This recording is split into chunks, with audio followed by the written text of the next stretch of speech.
Hi, welcome to Scratching the Surface. I'm Jarrett Fuller, and this is a podcast about architecture and restorative justice. Today on the show, I am joined by the architect and activist Deanna Van Buren.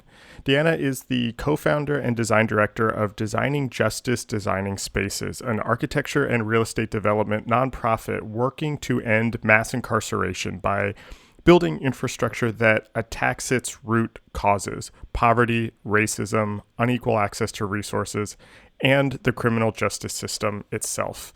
This was a powerful conversation for me, and it's become even more powerful in the last few weeks. This was recorded before the recent deaths of George Floyd, Ahmaud Arbery, and Breonna Taylor, which have once again ignited conversations around racism and policing and white supremacy that underscores so much in this country. And I think it's important to say that design is not exempt from that conversation. In fact, design is often complicit. A constant theme of this podcast is that design is ideology made artifact. And that ideology, all too often, is rooted in white supremacy and in racism. Design is not an inherently positive enterprise. But Deanna's work, I think, shows us another way to think about this. Trained as an architect, her work with Designing Justice and Designing Spaces seeks not to design better prisons, but to actually build a world without prisons. Rooted in ideas not of criminal justice, but in restorative justice, she works with designers and non-designers alike to truly rebuild the entire infrastructure and shows us how design truly can make a difference. In this conversation, we talk about all of this. We talk about how style and aesthetics convey meaning, how design and architecture codify ways of thinking, and the power in co-design processes that bring more and more people to the table to serve the community around it. This is honestly one of my very favorite conversations I've ever had on this show, and I hope that you get as much out of it as I have. Remember, Scratching the Surface is made possible because of listeners like you. If you enjoy the show and want to help support it, you can become a member for just $5 a month or $50 a year. Members get an exclusive monthly newsletter written by me, as well as previews of the upcoming episodes. If you like Scratching the Surface and want to see it continue, please consider becoming a supporting member. It truly means so much to me. For all the details, you can visit scratchingthesurface.fm/members. Thank you, as always, for listening, and here is my conversation with Deanna Van Buren.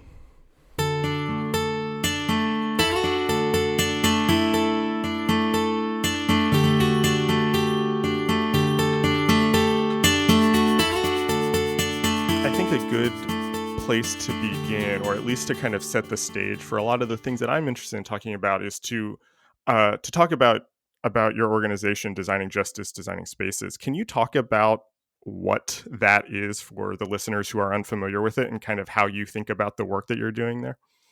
Sure. Designing Spaces, Designing Justice, Designing Spaces is a firm I co-founded about 5 years ago, and it's an architecture and real estate development practice. So we merge both design and finance together to build the infrastructure to end mass incarceration by attacking it at its roots, right? Going down to the root causes and building for that.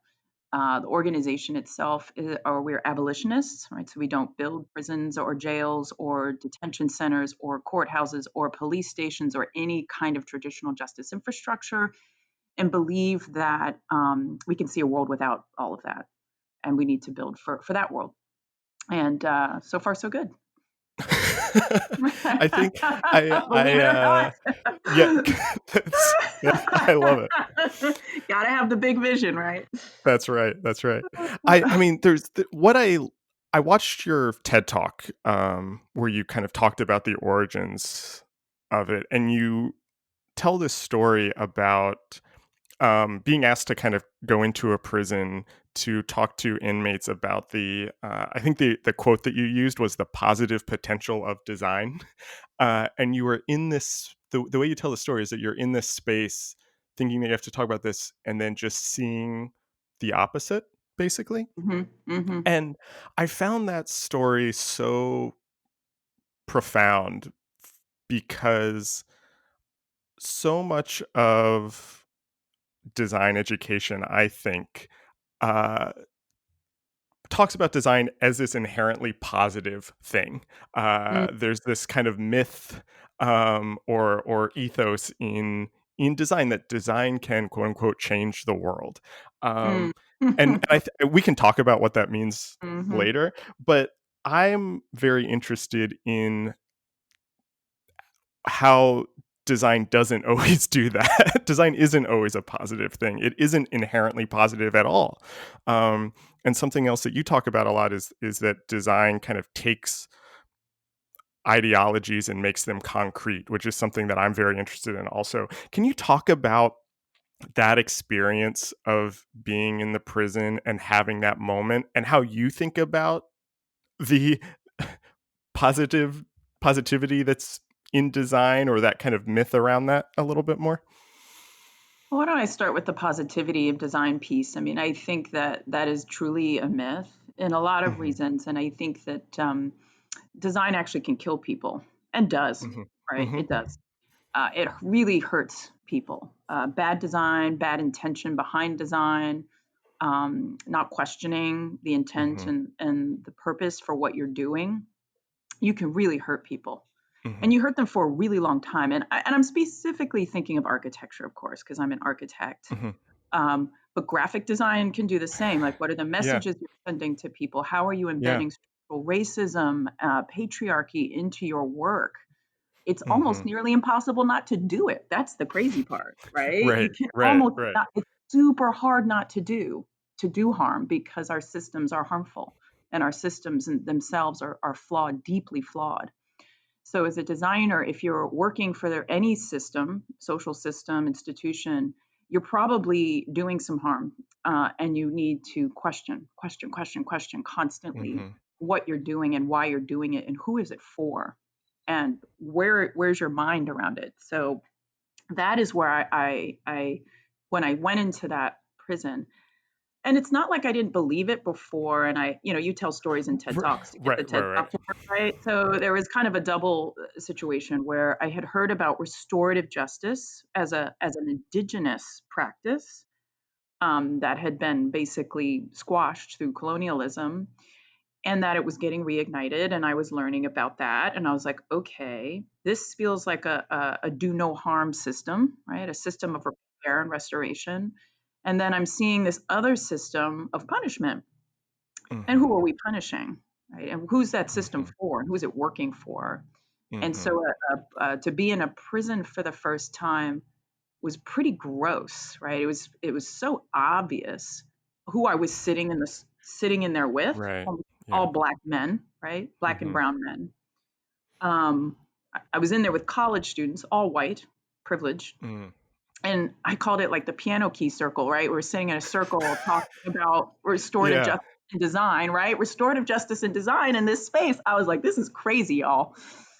yeah. So it was, and they would have to get strip searched before they came into class, and it just the whole thing was gross. And I'm sitting with these people who are human beings who I'm getting to know over the course of a semester, and seeing how deeply compassionate they were, how deeply creative they were.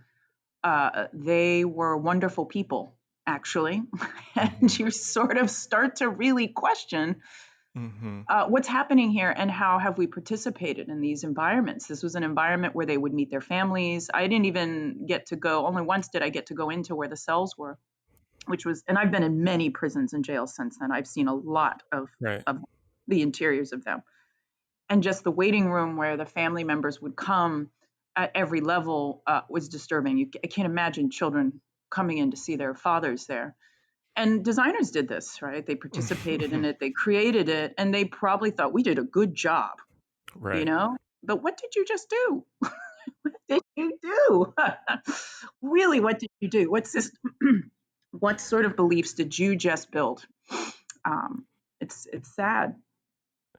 Yeah, I mean, you said 2 things. I mean, you said a lot of things in there that I feel like we could talk about more, but there were 2 things that really jumped out at me, and I think this idea that design can be destructive, can be deadly, can be harmful is so important and is For me, it's hard to talk about in a kind of clear and coherent way, and so I'm kind of I might just be asking you for help in kind of articulating this a little bit. Um, and because I even think about it comes back to what I was saying earlier about this kind of myth that design can change the world, but the truth is design does change the world, and I'm not saying that with arrogance or ego, but I think what you're talking about is exactly right, that by building a prison, that is changing things. um, I'm thinking about roads that are put in cities to segregate them. That is changing things. It's this idea that design takes these ideologies, these worldviews, these points of views, and takes them from ideas and makes them reality.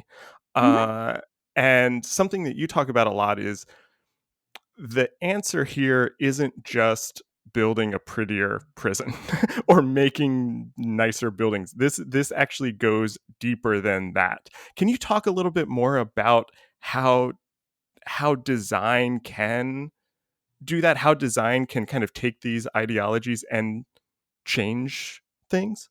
Yeah, yeah. I mean, that's the sort of ideal example. The If design can kill, design can also heal, right? It can do Mm, both things. So you said it yourself, like we build ideologies. Well, which mhm, ideologies are you building? right. What are you building and for whom? And in what ethos or belief system are you working under? So I think that as easily as we can build prisons to hurt people, we can build other types of buildings that will really help people flourish and thrive, right? So Mhm, if I believe in restorative justice, I really do believe that that is the future. The question then becomes, what does that look like? And what is my role as a designer to create a different kind of world? If you believe in right. equity, like if you truly believe in Mhm, equity, that means equity across gender, equity across race and class. What does that look like? How do you build for that? Because the infrastructure will foment the belief and it will, I right. mean, anchors it pretty deeply. That's the incredible thing about at least the built environment, because it really anchors and it Yeah. amplifies the belief.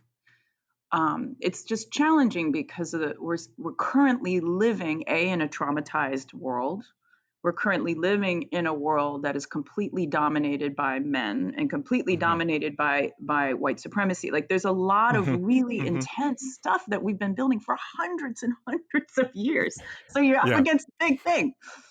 So, for me, turning to indigenous beliefs and philosophies that are about our connection to nature, we have climate change happening. Like, so who are you listening to, and where's your philosophical and belief structure, and go from there. Do not follow, do not just do respond to the systemic things, right? You have to really do some deep thinking and inquiry about what you're doing and who you're doing it for. I keep saying that, but like, who's your boss? Right. Right. I mean, Who's telling you what to do? I think, I mean, first of all, I'm sorry that I like took this to like big questions right away. I We will love to come back talk to meta. I love to. okay, I can keep it. I can stay way up there with you, Jared. Super meta. Like I sit okay. I mean, I around gazing into the sky, thinking meta thoughts all day. okay. So we'll get along. We'll get along great.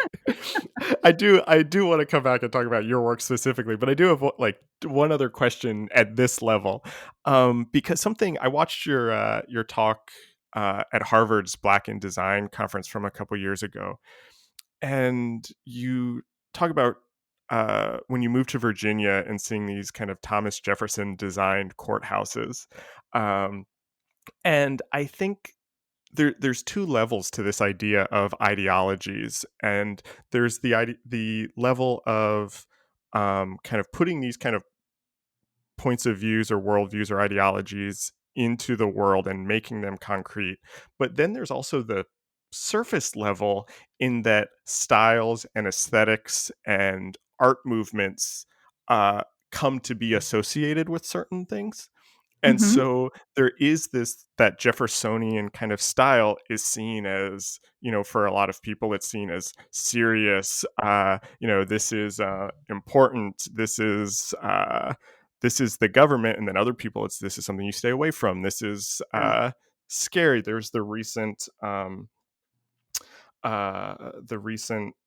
like Trump administration proposal to kind of reinstate a classical architecture That's right. style The federal, for yeah, government buildings, yep, right. which is on a superficial level that seems like okay, like whatever, this is like small things to worry about in regards to everything going on in the world, but in a way it's also not, because it's reinforcing all of these ideologies just through aesthetics, Hmm. which I find really interesting, and comes back to your idea of it's not just about designing prettier prisons. And so I don't know if I have a question there other than I would love to hear your point of view on the aesthetic level to all of this also, and how that is equally or potentially equally as dangerous and harmful.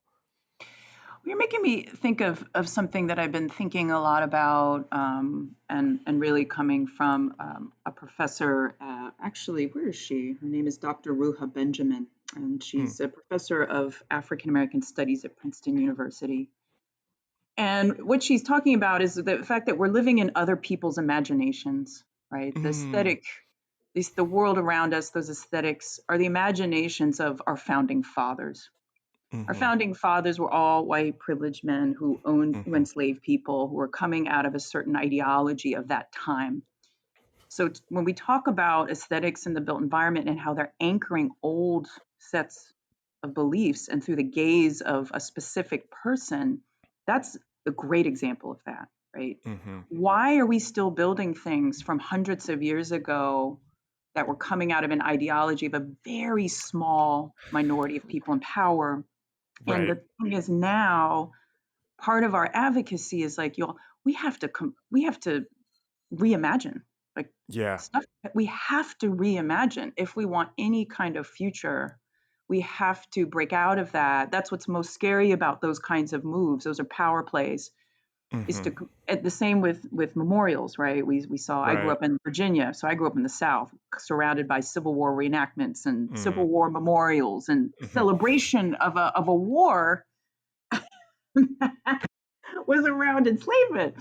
And so, we live there, we get stuck there in sort of a glory days of our current people who are in power, right? Because all that stuff works for somebody. Mhm. But we're now at a point where if we don't sort of do some radical, and this is where design really can be for good, right? If we don't do Yeah. some radical imagining with everybody at the table, we ain't gonna make it. Like, it's that Right. important. I think it's Right. that important, right? The sort of cross-disciplinary, multi-stakeholder, radical reimagining of everything, every system, the built environment, et cetera. And this is where designers, my advocacy has been for us, in order to get out of that, to have us at the table in the beginning, with the policymakers, with government entities, with grassroots community organizers, because this is where we're at. And COVID-19 has only made that incredibly Right. glaringly obvious. Have you read the book Against Creativity by Ollie Mold? No, I don't have time to read any smart books. Okay. Well, let's talk about books later. Um Okay. but his thesis in that book is that what we now think of as creativity is actually just attempts to re-entrench the status quo, to Sure. keep the same people in power, to Mhm. keep Oh the same yeah. dominant ideologies. Yep. And I read this book, and he I don't think he mentions the word design really in the book at all, but it Mhm. is such a book about design. And I read it, and you could like do a find and replace with the word creativity and put design, and the whole book still works. And I think this is, kind of going back to what we were talking about earlier of kind of you sitting in this prison with these privileged college students and that kind of disconnection. I feel like this term design thinking has devolved into that. I talk about this idea a lot of the sort of designer savior industrial complex. This idea that the designer can just kind of swoop in. The designer sees everything in the world as a design problem and can just swoop Sure. in and fix it with some design. Sure. And I think that's where we get. prettier prisons. It's like, oh well, Oh we're yeah, yeah, we're yeah, we're for making things sure. better. Yeah, Or in graphic design, it's let's make a poster campaign, solved it. sure. Done. Boom. and and what you're doing is not that. Um, and can you talk about how you've moved beyond that kind of designing into multiple stakeholders, into kind of doing these workshops, developing these curriculums? What does that look like for you and for designing justice, designing spaces? Sure. Yeah. I mean, I never use that word design thinking. I mean, Yeah, yeah, no. that's a capitalist codification. Yeah, I mean, yeah, yeah. it's a marketing term, and people are just making tons of money off of it. So whatever.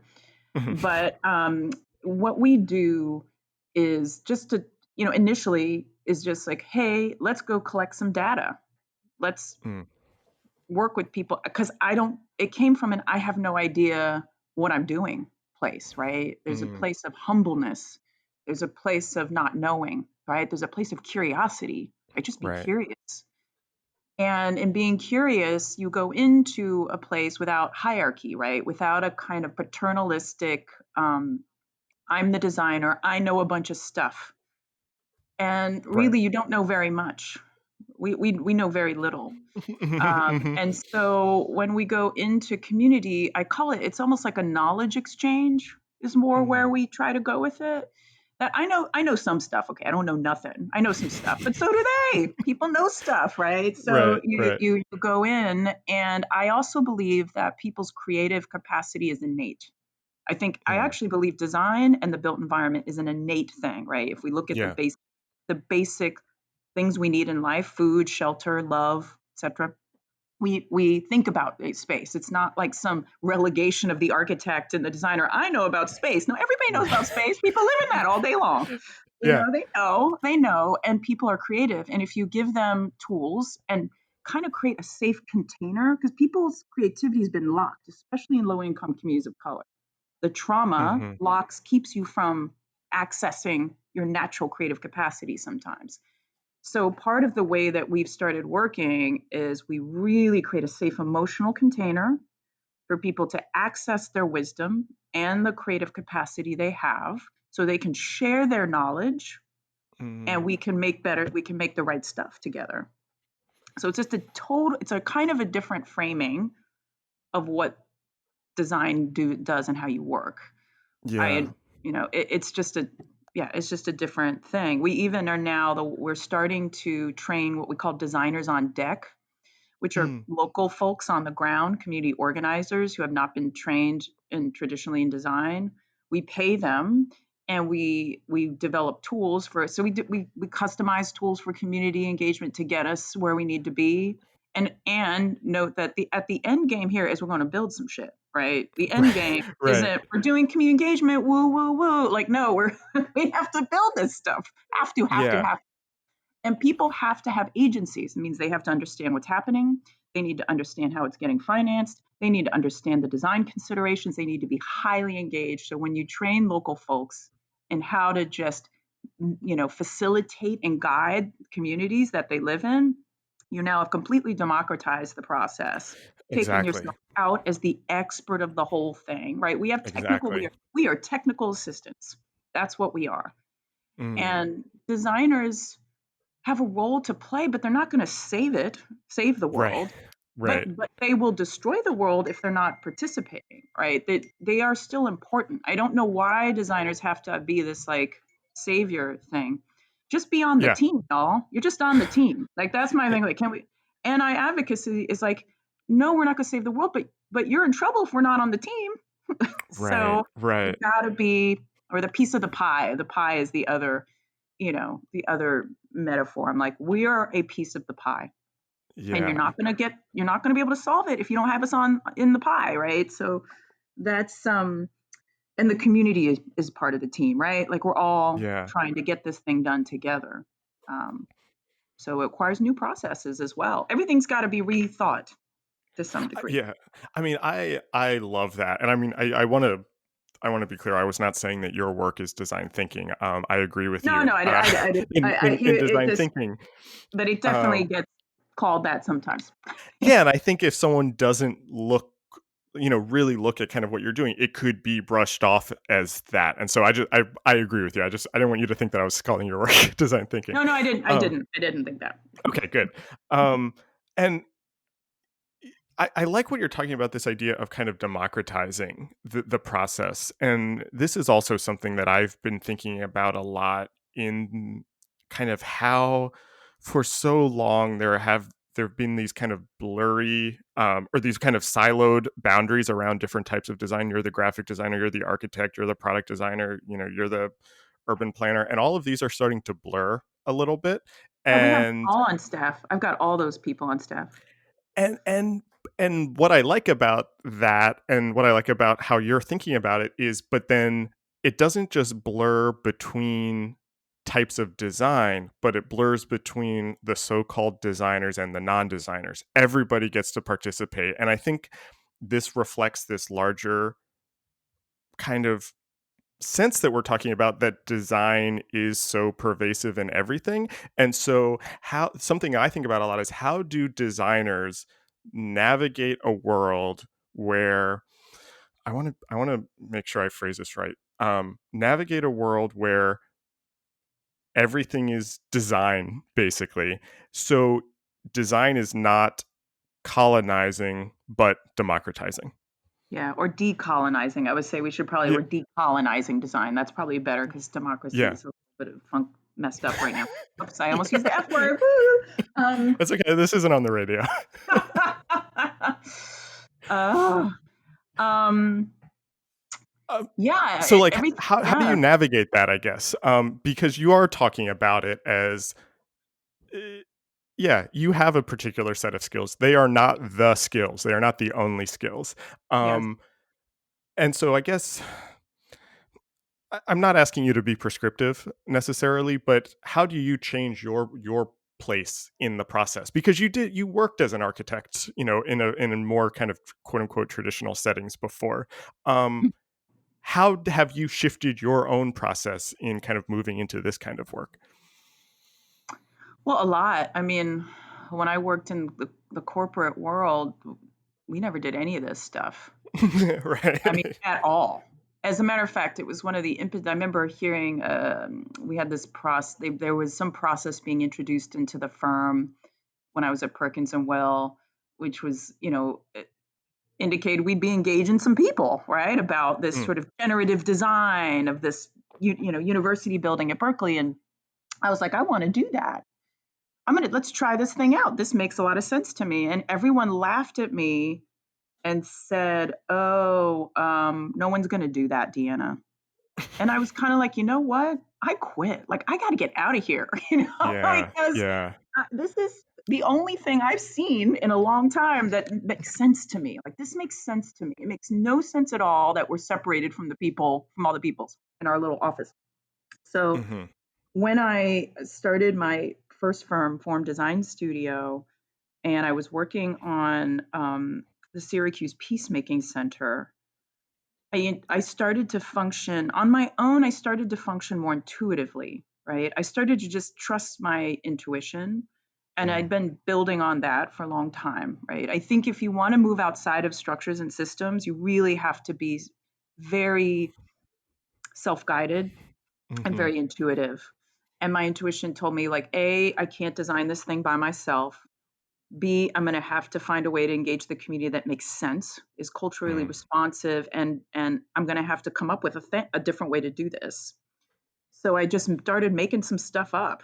I was like, well, I'll get trained as a circle keeper, so I understand what peacemaking is more deeply. I mhm, will run a circle process so that this community that's trying to learn how to do peacemaking, this is just one example. Like, every process is different, mhm, Jared. So mhm. like, this is Yeah. one process. Like, every my client or partner is trying to bring this Native American peacemaking practice into a non-Native community for the first time. People have no idea how to do this. So Mm, my design process for me to figure out what a peacemaking center needs to look like and feel like, also needs to engage folks and, like, what is it in the first place. So I was able to design this process, the peacemaking palette, where we did both design discussions around environments that people felt good in, right, at calm, at mhm, peace, We did role playing, right? Pretend that you're about to meet someone who's really harmed you deeply. What talk me through the spaces that you're going through, right? And just imagine, right? So Mm, it was a 2.5 hour process. I still do it. But at the end, people are really able to give you real content and move into a different imaginary space. And it's very exciting to watch. And then you just stand back. Half the time, once people get right. going, you back off, let them go. So that is one process. There are many, and they're all customized for the project and the situation. And so that's kind of a way one can practice. Something that I've noticed in your work and in other interviews that you've done and the talks that I had watched is your use of the term infrastructure, Mhm, and kind of moving away from talking about these things as specifically architecture, but as infrastructure. mhm. And I'm interested in how you see the relationship of those two words Mm, and the value of infrastructure in all of this type of work. yeah. Yeah, I think infrastructure came into play in my mind when I just saw the vastness of what had to be done Mm, and hmm changed. When I think of infrastructure, I'm thinking about the freeways, you know, the recycling mm, systems in a hmm city, hmm suburbia versus this sort of urban context, downtowns and, low income communities and the interconnectedness between things and I started, the system of mass incarceration is a large network of infrastructure from courthouses to external cities, which are prisons, to jails, and the whole systems and how they all interact with one another. I was like, oh, wow, we need to think bigger than a building, mm, because this is a lot. We have to build an entirely new infrastructure and like right now, we started, this was years and years ago, talking about, oh, what does a restorative justice city look like? Like, what if the mm, whole city used restorative justice rather than punitive justice? What would it look like? What's the infrastructure you would need to pull that off? Because that's not like a building. That's like right, maybe a right. 100 buildings. That's hmm a whole new system of transport that takes us to parks and wilderness. I don't know. Like we're just making, you just start to think about it. And I did that in 2013, 2012, 2013, started to ignite some of that thinking and have been pushing that for a long time. And now finally in LA, we are about to start work with local community organizers and hopefully the county to implement a distributed network of care rather than build jails, right? So the community organizers, and this is just a simple piece of advice to designers who want to be activists: follow the community organizers. Just find mm, them and follow them. I mhm. follow them now because those are the people that are saving your ass. So Right, I right. we're with them and with the hopefully the county will be looking at a new infrastructure of restorative care villages and behavioral health infrastructure, community-based care infrastructure. And that's a lot of stuff, right? And we're going to have to Mm, map the whole mhm. county and figure out what those are. And they wrote this amazing report, and I'm now analyzing the report for all the stuff we got to build. Like people are like, what do we Yeah. build instead? I'm like, I have the longest list ever, like, and it keeps getting longer. We've got a lot of work to do, y'all. Stop doing that other stuff. And so it's happening, right? It's Yeah. to me, that's just the Restorative Justice City project, but for health and for health and wellness. I mean, yeah, I mean, you started answering kind of where I was going with that question also because I don't mean to sound like a skeptic or negative in any way, but when I see projects like this, and I'm not talking about your projects, your work specifically, there's always a sense of me that's like, well, what can a building really do? Like, can it actually do that much? And that's why I was interested in your use of the word infrastructure, because it seemed like you were not just talking about, oh, we're just going to make this one new space, that there's all this kind of other stuff that's connected to it. And I guess the question the question that I'm kind of getting to, or the question that I'm interested in, if you have thoughts on, is the relationship or the influence or the connection between design and policy? How do these things actually connect, or do they connect, or how do they talk to each other in, thinking about how restorative justice could actually completely change like the policy of how we think about all of these things? You know what I mean? Yeah, I mean, everyone asks about design and policy, architecture and policy. I used to not be able to answer that question, and now that we work with so many policymakers, I can talk about it forever. I mean, Okay. but I'll say two things. First, I want to say a building can have impact, and I can give you just a quick example. Restore Oakland, which is the country's first center for restorative justice and restorative economics that opened last year, is already being copied by others, right? So it's Mm, getting amplified. And second, what I've seen them be able to do because of this building, not just the stuff it was supposed to do, right? It was going to train hundreds and hundreds of people a year to get living wage jobs. It's going to be diverting cases out of court rather than into restorative justice and peacemaking. But they have used that building as a grounding point to set up an entire community investment fund. mm, The restaurant itself is also become a separate community investment, right? So a building, when we don't think about, so there's design, and then there's actual place based impact, that right, right, owning a bit, right? And so we help them to buy it. right. Right? So they own it. We designed it. You have to look, and this will lead into the policy piece. If, as a designer, you are not looking at the intersection of policy, finance, programming in place, and I don't mean architecture programming, but like actual service delivery and how the Right, program's right. working, if you don't look at all those things together, your building might not have as much impact, but then even then it probably will, right? If your intention is good, because Mhm, they are doing mhm. stuff I did not expect them to do. So Right. I am like, whoa, look what this building is doing and look what it's Yeah. allowed them to do. And on the policy side, we're now working with the Vera Institute for Justice, their Mm, policy yeah. folks. We are working with the mayor's office in Atlanta with an entire policy shop. The community organizers we work with are almost all pushing policy, right? They're policy Mhm, change makers. So mhm. I almost now am only working with policy Oh, people, interesting. which Okay. has been not only, but like a lot, almost all my projects have a heavy policy piece on Huh. it. Okay. Restorative justice is directly often tied to policy, right? The Right. district attorney and the or the school system or whatever has to decide that we are going, as a new policy, we are going to be diverting cases out of court, or we're going to get rid of the zero tolerance policy and implement restorative justice. So Mhm, if you are looking at, it's why we look for innovative programming and policy changes and we follow them.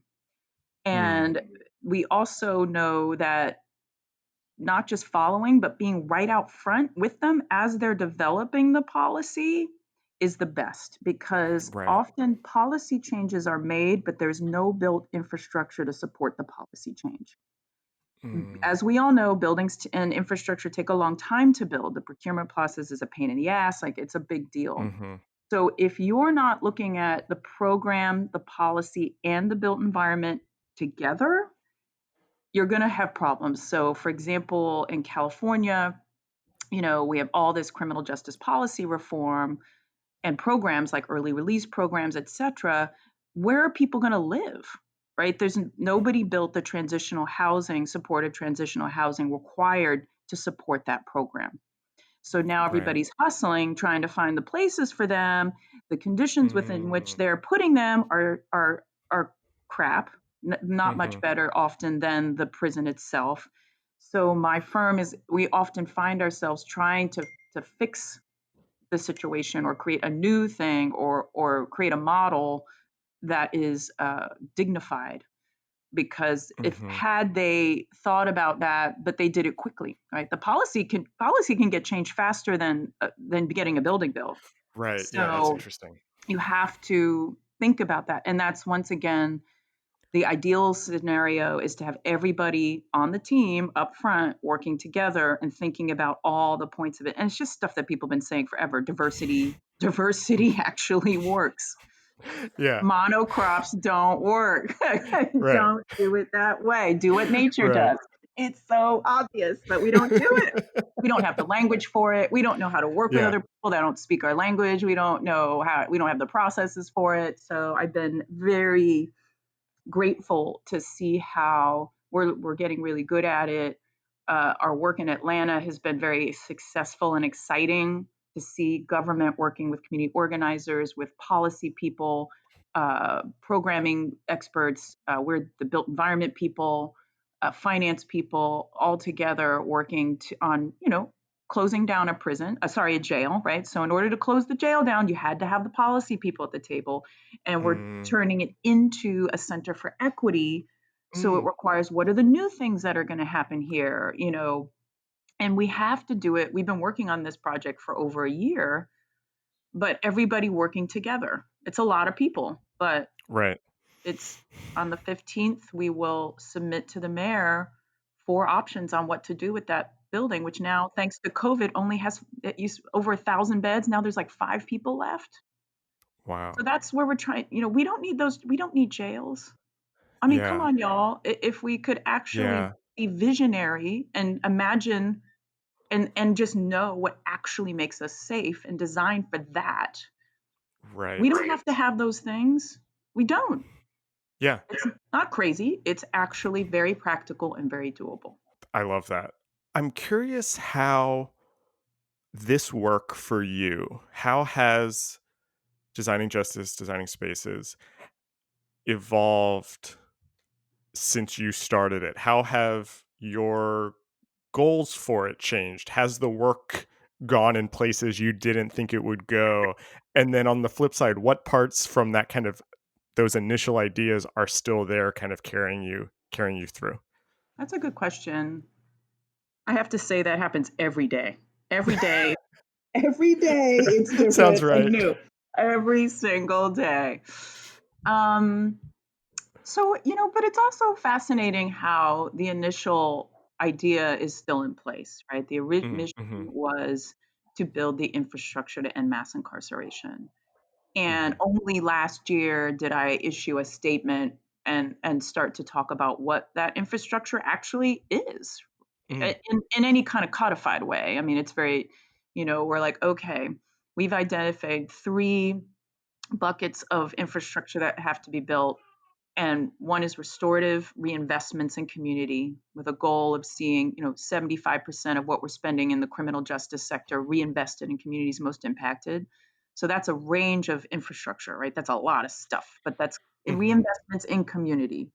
Second is the repurposing and reimagining of empty criminal justice infrastructure. We built so mm, much of that stuff, so mhm, much. This is why you be careful what you build. That what do we do with it now? mm, And we've got to think about that, because if we don't do something else with it, these are economic generators for communities.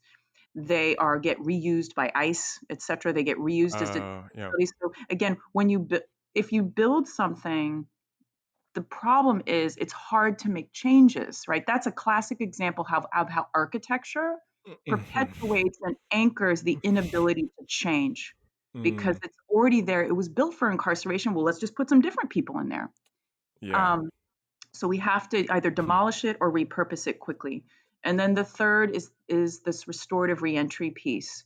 If we have like millions of people incarcerated, what we're seeing, and COVID is amplifying this, as people are cutting their jail populations in half, we seeing mass decarceration, and we haven't built for that. So restorative reentry infrastructure also has to get built. So those are the 3 things that the firm has grown into focusing on. When originally, I was like, we're going to make restorative justice centers, yay! And like, we right, do make those, we do, and we right, need a bazillion more of them. And what's been great is we do a ton of advocacy work too. Like, we now have a 4th service, which is kind of I didn't expect that. It was a change. Like, mm, oh, we're yeah, doing advocacy. Like, that TED Talk is being used by community organizers at rallies. I was like, oh, right, I didn't know they'd do that with that. And so we've seen the idea of restorative justice centers now in the lexicon of our language, right? That yeah, didn't used to be there. we were the ones talking about it. I was talking about it before DJDS, but DJDS really amplified that. And now it's like in RFPs and stuff. It's Right. great, Right. right? Yeah. So that has been a change. The scope and scale of the work has changed, but honestly, the ideas were already there, and now it's just things are just manifesting. Shit's just getting built, and Yeah. it's happening, and so that Yeah. is amazing. And yeah, I mean, and that was kind of why I was asking the question too, as being somebody who was in a way learning about all of this as you were doing it. I can't imagine you being able to foresee this moving into all these other directions, because you were thinking about it, very specifically, and then realizing, I don't mean it to sound like this was, this kind of sudden realization. All of this stuff is connected, and then like, oh, this is also about economics. This is also about real estate. This is also about advocacy. That all of, how do you keep that core vision while also realizing that it's a lot bigger than maybe you realized? You know what I mean? sure, yeah. I mean, the core vision. I'm my job. That's my job is to carry the core vision. Like that's just Mm, my as hmm. executive director. That's my job. Hmm. And I find it very easy. Um, Yeah.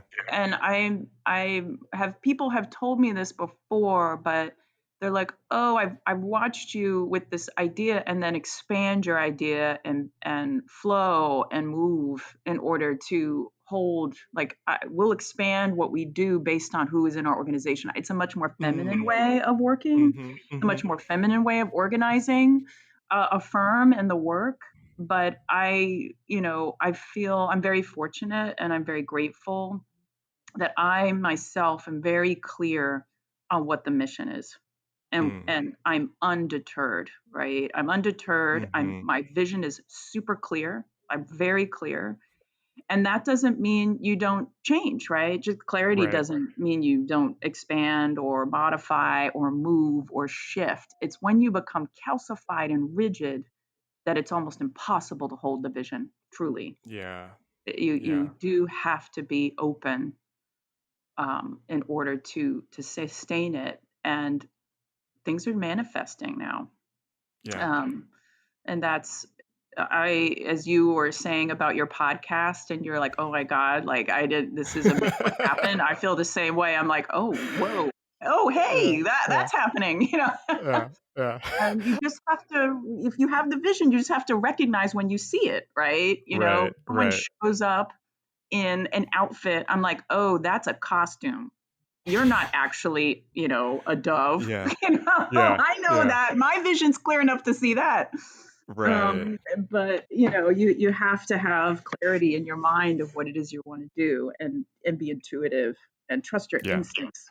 This is an Yeah. instinctual process. So My last question, and this is the question that I use to end all of these conversations. And you mentioned earlier that you don't have time to read smart things, I but really am don't. I am interested in what you are reading right now. If there's anything kind of interesting that you're reading or thinking about. I maybe this is very telling. I love fantasy. Mm, I love mm, N.K. Jemisin, yeah.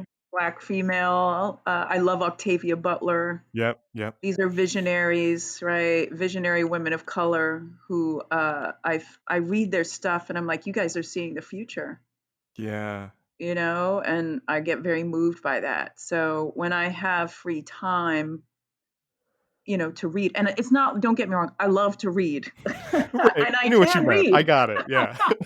But when I read, I want to be in someone's imagination, Yeah. not in some analysis coming from the same voice, the same, I'm Yep. not interested in being analytical or critiquing the current systems. I want to completely imagine new things. Yeah. And these women have done that in their lives with their work and their writing. They're pioneers, they're visionaries. And so I like spending time with them when I'm not reading Harry Potter. Everyone knows I love Harry Potter. I can't help it. I love that. Yeah, it's interesting. That is, I feel like that is very telling. I think you're exactly right. I think there's something to that. Yes, there is. Um, this was such a great conversation. I thoroughly enjoyed this. I think that the work you're doing is so important, and the way you are working through it is exactly right. I am a fan, and I'm glad that we got to have this conversation. Thank you so much for being on the podcast. Yeah, well, thank you, Jarrett. I really appreciated your questions and the conversations. I do a lot of these, and believe me, I get these questions that are just so inane. I'm like, did you read? Did you at least watch the TED Talk? Yeah, Like, they don't know what the hell's going on. So yeah. I just appreciate having a conversation today that's actually feels elevating. So thank you. Oh, thank you.